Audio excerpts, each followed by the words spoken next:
Donc la race locale Rouge des Prés se caractérise par plusieurs qualités importantes, notamment sa capacité à valoriser les fourrages grossiers, ce qui est vraiment aujourd'hui dans l'air du temps puisqu'on a des exploitations qui essaient d'être de plus en plus autonomes.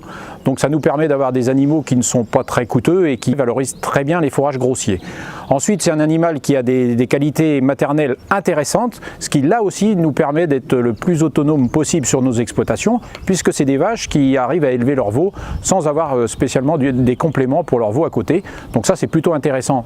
Après, c'est un animal évidemment avec un gabarit important, hein. C'est un animal qui fait des records au niveau poids et carcasse. Donc ça aussi, c'est intéressant. C'est une façon de se différencier par rapport aux autres races et ça permet, notamment au niveau de la viande, de mettre en avant ces différences.